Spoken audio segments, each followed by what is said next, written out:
রাজবাড়ির গোয়ালন্দে এক বীভৎস ঘটনা ঘটেছে। হ্যাঁ, আমি এটাকে বীভৎস ঘটনা বলছি, ঝুঁকি নিয়েও বলছি। যারা এই ঘটনা ঘটিয়েছেন তাদের বিরুদ্ধে কথা বলা মারাত্মক ঝুঁকিপূর্ণ। তারপরও বলছি, একজন ব্যক্তির লাশ কবর থেকে উত্তোলন করে সেটা আগুনে পুড়িয়ে দেওয়া হয়েছে। এতে ক্ষান্ত হননি, এতে তাদের মনের খেদ মেটেনি। সেই লাশ যখন আগুনে পুড়ছে তখন তাকে লাঠি দিয়ে পেটানো হয়েছে। ঘটনাটা ঘটেছে ওই যে বললাম রাজবাড়ির গোয়ালন্দে। এই ঘটনাটা নিয়ে রিপোর্ট আসছিল পত্রিকাতে, দিনের পর দিন, কয়েকদিন ধরে রিপোর্ট আসছে, এবং যথারীতি এই সরকার এই ধরনের ঘটনা ঠেকানোর জন্য যথেষ্ট চেষ্টা করেছে বলে আমি মনে করি না। এই ঘটনা ঘটলো এবং এই ঘটনাগুলো ঘটার মাধ্যমে কেউ পরিকল্পিতভাবে বাংলাদেশকে জঙ্গি রাষ্ট্রে পরিণত হচ্ছে এই তকমা দেওয়ার কাজে সাহায্য করছেন কেউ, এটার অংশ।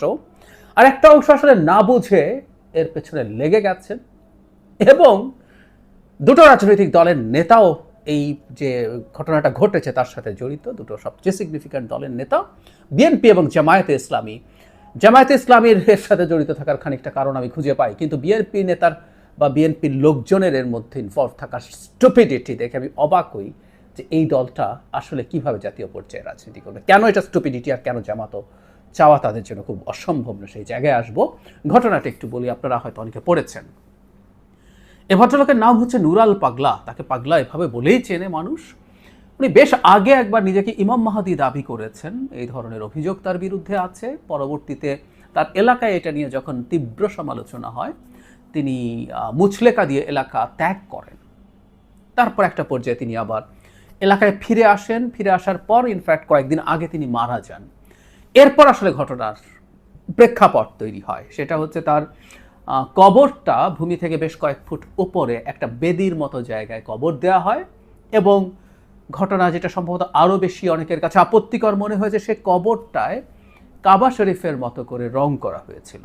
যদিও ইন্টারেস্টিংলি তাদের দাবির, জনগণের দাবির মুখে এবং প্রশাসনের হস্তক্ষেপে ওই রং পাল্টে ফেলা হয়েছে। মূল অভিযোগের যে জায়গাটা সেটা পাল্টে ফেলা হয়েছে, এবং শেষ পর্যন্ত অভিযোগ ছিল এই কবরটা উঁচু করে কেন দেয়া হয়েছে, এটা ইসলামিক নয়, এবং সেই কারণে এটাকে ভেঙে আবার নতুন করে কবর দিতে হবে।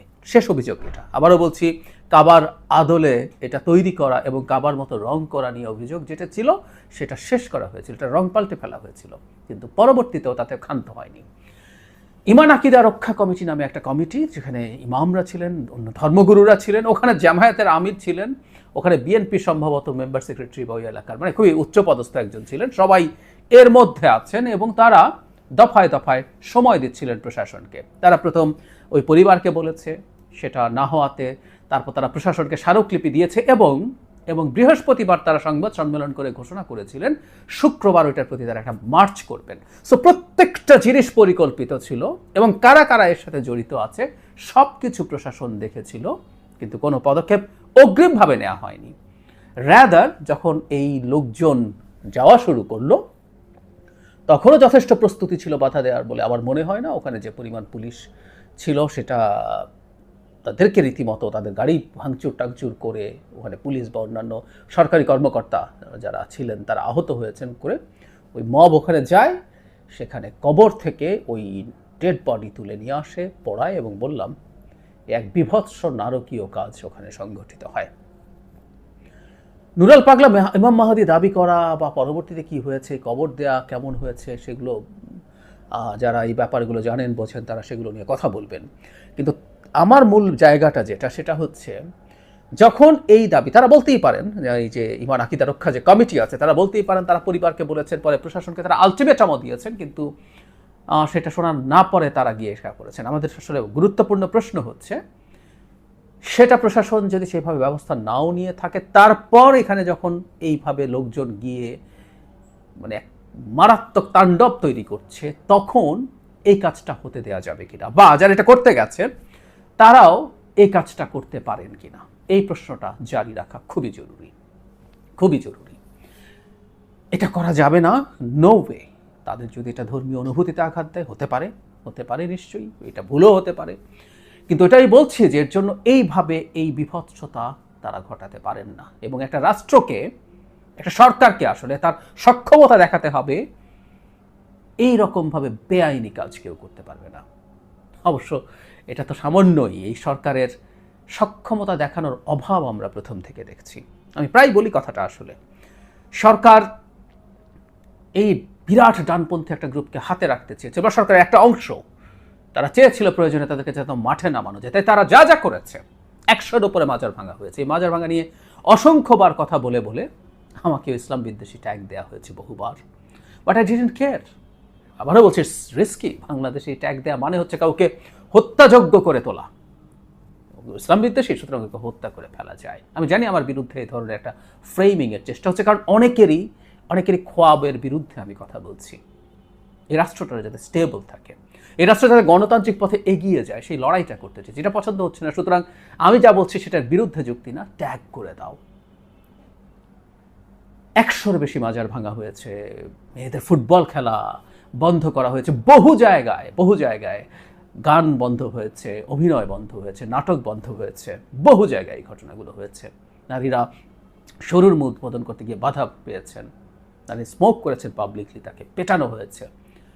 সো এইভাবে ইসলামের নামে এই ধরনের একটা জঙ্গলের শাসন বাংলাদেশে কায়েম করার চেষ্টা হচ্ছে। এবং আমি প্রায় রেফার করি, আমরা এই কথাগুলো নিয়ে 5 আগস্টের পরবর্তী সময় ক্রমাগত বলে গেছি এবং বলেছি যে এক সময় কিন্তু এটা ইন্টারন্যাশনাল ট্র্যাকশন তৈরি হবে, and it happened. New York Times রীতিমতো হেডলাইন করেছে যে বাংলাদেশের হাসিনা পরবর্তী সময়ে এই রাইট এক্সট্রিমিস্টরা, ইসলামিক এক্সট্রিমিস্টরা, এগুলো ইসলাম না, রাইট, প্রচুর যারা ইসলাম নিয়ে কাজ করেন তাদের এই আলোচনা দেখে জানি, কিন্তু এটার নামে এই ঘটনাটাই এক্সট্রিমিস্ট একটা ওপেনিং দেখছে, এবং সেটাই আমরা দেখতে পেলাম। আর বাংলাদেশে এটাকে আরও এখন উস্কাবে। ওই যে শুরুতে যেটা বলছিলাম যে জামায়াতের খানিকটা স্বার্থ আমি আসলে এখানে দেখি, পলিটিক্যাল স্বার্থ। জামায়াত এই নির্বাচনটা পছন্দ করছে না, নানা কারণে। কেন পছন্দ করছে না এগুলো নিয়ে প্রচুর কথা বলেছে। সুতরাং এই ধরনের প্রতিটা ঘটনা একটা কেওস তৈরির চেষ্টা জামায়াত করতে পারে, জামাতের পলিটিক্যাল হিসাব নিকাশ আছে। আমি সরি, জামাতের সাথে ইসলাম শব্দটা থাকলেও জামাতে ইসলাম না, মৌলানা ভাসানীর সে বিখ্যাত কথা আমি রিলাই করি। যাই হোক, সে অন্য আলোচনা। সুতরাং সে পলিটিক্যাল স্বার্থে এটা করতে পারে। দেশের খেওস যত বাড়বে, ইলেকশন যত আনসার্টেনিটির দিকে যাবে, সেটা জামায়াতের জন্য ভালো। কিন্তু আমি অবাক হই, বিএনপির লোকজন এতটাই স্টুপিড যে এই খেওসের মধ্যে গিয়ে সে হাজির থাকছে এবং এই খেওসটার অংশ হচ্ছে, রীতিমতো বক্তৃতা দিচ্ছে মিডিয়ার সামনে, নিজেদেরকে প্রচুর ইমান আকিদার রক্ষাকারী হিসাবে প্রেজেন্ট করছে। আমি খুব অবাক হয়েছি, কারণ এই ধরনের আনস্টেবল করার মতো সিচুয়েশন বিএনপির জন্য ক্ষতিকর। কারণ বিএনপি চাওয়া উচিত, চাওয়ার কথা ফেব্রুয়ারিতে যাতে নির্বাচনটা হয়, কারণ সেই নির্বাচন হলে তারা নির্বাচিত হয়ে সামনে আসবেন। আমি জানি না বিএনপির ওই নেতা এটা মনে করেছেন কিনা যে এটা একটা পপুলার ডিমান্ড, সুতরাং এর সাথে থাকতেই হবে, না হলে তার রাজনীতি ক্ষতিগ্রস্ত হবে। আমি সরি, একটা কথা মনে রাখতে হবে, রাজনীতিবিদদের জনগণের পালস বোঝা দরকার আছে, জনগণের মতামত বোঝা দরকার আছে, সেই অনুযায়ী কাজ করা দরকার আছে। আমি অস্বীকার করি না, তাদের ভোটে দাঁড়াতে হয়, ভোট চাইতে হয়, কিন্তু ন্যায়ের পক্ষে থাকারও ন্যূনতম ন্যায়ের পক্ষে থাকারও দায় আছে। এবং শুধু সেটা না, দীর্ঘমেয়াদী দলের স্বার্থ কোনটায় আছে সেটা তাদের বোঝাও দরকার আছে। তাদের উল্টো রোল প্লে করা দরকার ছিল এখানে, এই ধরনের কেওস যাতে হতে না পারে। এটা দেশের মধ্যে যেমন আনস্টেবল অবস্থা তৈরি করছে, এবং প্রায় বলছি বাংলাদেশকে এই ধরনের একটা ব্র্যান্ডিং তৈরি করার জন্য আমরা অস্ত্র তুলে দিচ্ছি। আমি সত্যিকার অর্থেই বিশ্বাস করি এই ধরনের ঘটনার মধ্যে ভারতের গোয়েন্দারা কাজ করে, কিছু লোকজনকে উস্কে দেয়, কিছু লোক ভারতের হয়ে কাজটা করে। যে কোনো ঘটনার শেষ রেজাল্ট আসলে অ্যানালাইসিস করা জরুরি। এই ঘটনায় বেনিফিটেড হয় ভারতের মতো দেশ, আই রিপিট, ভারতের মতো দেশ। আমাদের নিশ্চয়ই মনে আছে 5 আগস্ট পরবর্তী সময় থেকে ডক্টর ইউনূসের বিরুদ্ধে প্রধান অভিযোগ ছিল যে এটা বাংলাদেশে উগ্রপন্থীদের একটা আপরাইজিং, এবং ডক্টর ইউনূসকে ক্ষমতায় বসিয়েছে এই রাইট উগ্রপন্থীরা। হালে পানি পায়নি ডক্টর ইউনূস ছিলেন বলে, কিন্তু এটা ক্রমাগত করেছে। যেন মাহফুজ আলমকে হিজবুত তাহরিরের নেতা হিসেবে প্রেজেন্ট করার চেষ্টা করেছে ভারতের বিরাট একটা অংশের পাবলিক ইন্টেলেকচুয়ালস, সোকল্ড, যদি আমি প্রায় মনে করি আসলে আওয়ামী অ্যাক্টিভিস্টের মতো কথা বলে, হোয়াট এভার, এই ছিল তাদের ন্যারেটিভ। এখন আমরা যখন ক্রমাগত এই কাজগুলো করতে থাকি, ভারতের ন্যারেটিভ স্ট্রেংথেন হয়। সারা পৃথিবী কিন্তু আবার নতুন করে এই ইসলামোফোবিয়ায় মানে ন্যারেটিভ খাওয়া শুরু করছে, এবং সেই ন্যারেটিভ ভারত তৈরি করছে। ভারত, অনেকবার বলেছি, ভারতের অভ্যন্তরীণ রাজনীতির স্বার্থে এটা করবে। সুতরাং বাংলাদেশে এই ধরনের ঘটনাকে সে উস্কে যাবে। 26 সালে পশ্চিমবঙ্গে নির্বাচন আছে, সেই নির্বাচনে সে দেখাতে চায় যে তোমার বর্ডারের পাশে ইসলামিক এক্সট্রিমিজম মাথা চাড়া দিচ্ছে, ওখানকার হিন্দুরা ঝুঁকিতে থাকবে, এসব করে তার ডোমেস্টিক ব্যাপার তো আছেই, প্লাস এই দেশ স্টেবল হোক, এই দেশ স্বাধীনভাবে দাঁড়াক, এটা ভারত চাইবে না। হাসিনার মতো সেবা দাসিতা চলে গেছে, কিন্তু সে চায় ভবিষ্যতে সরকারগুলোকেও এমন চাপে সে রাখবে যাতে তার সাথে সে আধা দাস হলেও হয়।